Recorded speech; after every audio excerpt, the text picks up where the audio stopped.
নিতাই অনুরাগী সুপ্রিয় গৌর ভক্তবৃন্দ, সুধীজন,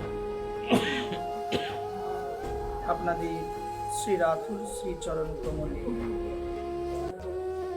আমি অধম নরাধম অবাজন শ্রী ব্যাসাসন থেকে আপনাদের সকলের রাতুল চরণে নিবেদন করে বলব, আমরা অল্প সময় যৎকিঞ্চিৎ ভাগবতীয় অমৃত রস কথা রস আস্বাদন করার জন্য আজকে আমরা কলিযুগ পাবন অবতার শ্রীকৃষ্ণ চৈতন্য মহাপ্রভু শ্রী মন্দির অঙ্গনে আমরা সবাই সমবেত হয়েছি।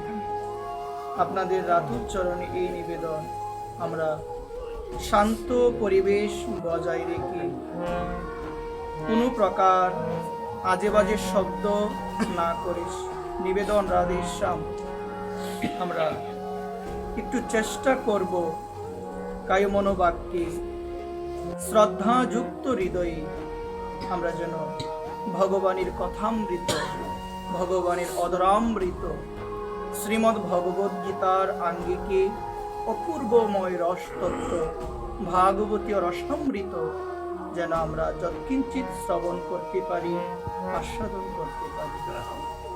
ভাগবতীয় কথামৃত শ্রবণ করানোর পূর্বে সর্বপ্রথম সশ্রদ্ধ প্রণাম নিবেদন করছি শ্রী রাধা বল্লভলাল শ্রী ভগবানের শ্রী রাতুল শ্রী চরণে প্রণাম নিবেদন করছি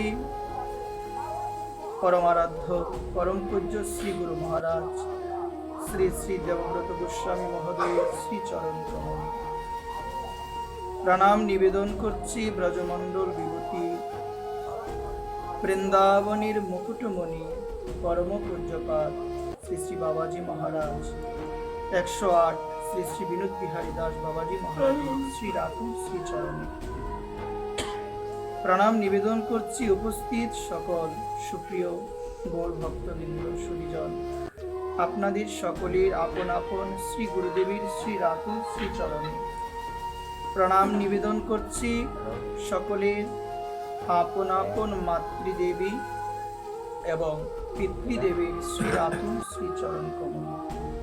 তৎপশ্চাৎ আমি অধম নরাধম অবাজন দিন অতিদিন শ্রী ব্যাসাসন থেকে অবনত মস্তকে সেই সমস্ত গৌরগত প্রাণ, নিতাইগত প্রাণ, কৃষ্ণ অনুরাগী, রাধা অনুরাগী ভক্তদের চরণে প্রণাম নিবেদন করছি, যাদের চরণ ধুলি বিনে, যাদের সঙ্গ বিনে, যাদের কৃপা বিনে কেউ কখনো আমার ভগবানকে লাভ করতে পারে নাই, কেউ কখনো ভগবত তত্ত্ব, গৌর তত্ত্ব, নিতাই তত্ত্ব উপলব্ধি করতে পারে নাই, সেই সমস্ত ভক্তদের শ্রী চরণ কমলে আমরা সবাই আজকে এই আসর থেকে নিজ নিজ মন থেকে আমরা দণ্ডবোধ প্রণাম নিবেদন করছি। জয় রাধেশ্যাম। বাঞ্ছা কল্পতরুভ্যশ্চ কৃপা সিন্ধুভ্যো এইব চ পতিতানাং পাবনেভ্যো শ্রী বৈষ্ণবেভ্যো নমো নমঃ। জয় জয় শ্রী রাধেশ্যাম। নিতাই গৌর হরি। আমরা আজকে যৎকিঞ্চিৎ একটু ভাগবতীয় অমৃত তত্ত্ব আমরা একটু শ্রবণ করার চেষ্টা করব। রাধেশ্যাম। আপনাদের শ্রী রাতুল শ্রী চরণে নিবেদন থাকবে একটু ধ্যান পূর্বক ভগবানের অপূর্ব কথামৃত আমরা যেন একটু শ্রবণ করতে পারি। দেখুন, শাস্ত্র বলছেন এই সংসারের প্রতি আকৃষ্ট হয়ে আমরা সবাই মায়ার দ্বারা আকৃষ্ট হয়ে অনাদিকালের জন্য এই সংসারে যে দুঃখ, যে কষ্ট আমরা পাচ্ছি, আমাদের এই তাপিত হৃদয়, আমাদের প্রত্যেক দিন আমাদের এই হৃদয় তাপ পাচ্ছে এই সংসারের দুঃখ কষ্টের মধ্যে পরিপূর্ণ হয়ে ভাগবত ভক্তগণ আমাদের জানিয়ে দেয় একমাত্র ভাগবতীয় কথামৃত রয়েছে, যার মাধ্যমে যার মাধ্যমে যে আসরে আসলে, যে কথা শ্রবণ করলে আমাদের এই তপ্ত হৃদয়, আমাদের এই অশান্ত হৃদয় শান্ত হয়। আজকে আমাদের এই প্রয়াস নিয়ে আমরা এসেছি, যেন আমরা অনাদিকাল কৃষ্ণ বিমুখ হয়ে এই মায়া সংসারে যে দুঃখ, যে কষ্ট পাচ্ছি, সে কষ্ট যেন নিবারণ হয়। এই প্রয়াস নিয়ে আমরা ভাগবতীয় আসরে আসি, কারণ একমাত্র ভাগবতীয় বার্তায় আমাদের জীবনকে পরম আনন্দের দিকে নিয়ে যেতে পারে। একমাত্র এই অমৃতময় রসতত্ত্ব, যেটা শ্রবণ করলে মন দিয়ে প্রাণ দিয়ে আমরা বুঝতে পারি এতদিন যাবৎ আমি কৃষ্ণ বিমুখ হয়ে এই সংসারের স্ত্রী পুত্র পরিজনের মধ্যে আকৃষ্ট হয়ে আমি আমার নিত্য আপন ভগবানকে ভুলে যে কষ্ট, যে যন্ত্রণা, যে দুঃখের মধ্যে ছিলাম, এখন আমার মনে হচ্ছে সেই দুঃখ নিবারণের সময় এসেছে। এজন্য ভাগবতী বলা হয়েছে, সেই দুঃখ, সেই তপ্ত জ্বালা থেকে যদি মুক্ত পেতে চাও, একমাত্র করণীয় হলো ভাগবতীয় ভক্ত সঙ্গ করা, ভাগবতীর কথা শ্রবণ করা এবং নিত্য শ্রী গোবিন্দের শ্রীনাম স্মরণ করা। আজকে আমরা এই ভাগবতীয় অমৃত আসরে আমাদের আগমন হয়েছে, আমরা যেন যৎকিঞ্চিত ভাগবতীয় রস আস্বাদন করতে পারি। দেখুন, এই ভাগবতীয় আসরে আসলে একটি অপাকৃত আনন্দ অনুভূত হয় এই হৃদয়ে।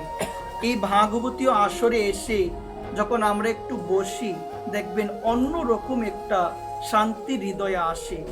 একটু লক্ষ্য করে দেখবেন, যে শান্তিটা আপনি এই ভাগবতীয় আসরে এসে পান, ওই শান্তিটা দেখবেন সংসারের টাকা পয়সা, সংসারের যাবতীয় কোনো জিনিসের মধ্যে ওই সুখটা কিন্তু হৃদয়ে পাওয়া যায় না, ওই সুখটা পাওয়া যায় না।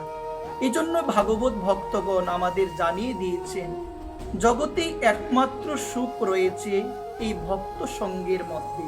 যখন কোনো ব্যক্তি সংসার থেকে কষ্ট পেয়ে, সংসারে দুঃখ পেয়ে, যখন কোনো ব্যক্তি এই ভাগবতীয় আসরে এসে মনোযোগ সহকারে এই ভাগবতের কথা শ্রবণ করে, নিষ্ঠা পরায়ণ হয়ে, শ্রদ্ধা যুক্ত হয়ে, শ্রদ্ধাপূর্বক যখন কেউ শ্রবণ করে, তখন সেই ব্যক্তি বুঝতে পারে এই মনুষ্য জীবন পেয়েছি একমাত্র হরি ভজন করার জন্য। এই জন্য শাস্ত্রকার আমাদের জানিয়ে দিয়েছেন, কৃষ্ণ ভজিবার তরে সংসারেতে আইনি। এই কৃষ্ণকে ভজন করার জন্য এই মনুষ্যকুলে আমাদের আশা। এখন এই যে কৃষ্ণকে আমি ভজন করব, কৃষ্ণর সঙ্গে আমার সম্পর্ক, নিত্য সম্পর্ক, এতদিন যাবৎ মায়ার জন্য, মায়ার সংসারে আকৃষ্ট হয়ে এতদিন যাবৎ কৃষ্ণ বিমুখ হয়ে আমি এতদিন যাবৎ কৃষ্ণ ভজন করি নাই, কৃষ্ণ কথা শ্রবণ করি নাই, হরিকথা শ্রবণ করি নাই। এখন যখন আমি হরিকথা শ্রবণ করতে এসেছি, তখন আমার মনে হচ্ছে কি, এই জগতে হরিকথা বিনে, এই জগতে সাধু সঙ্গ বিনে আমার প্রকৃত মঙ্গল, আমার হৃদয়ে প্রকৃত শান্তি কখনো আসতে পারে না। এই জন্য যখন আপনি ভাগবত ভক্ত সঙ্গ করবেন, ভাগবতীর কথা শ্রবণ করবেন, যখন আপনি হরিকথা কায়মনোভাবকে শ্রদ্ধাযুক্ত হৃদয়ে নিষ্ঠার সহিত যখন শ্রবণ করবেন, দেখবেন আপনার এই হৃদয় অটোমেটিক আস্তে আস্তে দেখবেন আপনার হৃদয়ের পরিবর্তন শুরু হয়ে যাবে। এই জন্য আমরা গীতায় দেখতে পাই, ভগবান অপূর্ব তত্ত্ব, অপূর্ব নির্দেশ আমাদের মানব জাতির কল্যাণের জন্য তিনি অর্জুনকে উপলক্ষ করে প্রদান করেছেন। এই গীতার মধ্যে সব রয়েছে, এই গীতার মধ্যে সব আছে। যখন কোনো সমস্যায় পড়বেন, একটু গীতার শরণাপন্ন হবেন, দেখবেন গীতা মা তার আলো দিয়ে আমাদের জীবনকে সুন্দর করে, পরিপূর্ণ করে নতুন একটা জীবন আমাদের দান করবে। এই জন্য গীতার কথা শুনতে হয়। গীতার মধ্যে বলছেন একটি অধ্যায়, যে অধ্যায়ে অপূর্বভাবে, খুব সুন্দরভাবে, নিখুঁতভাবে কিছু তত্ত্ব আমাদের প্রদান করেছেন।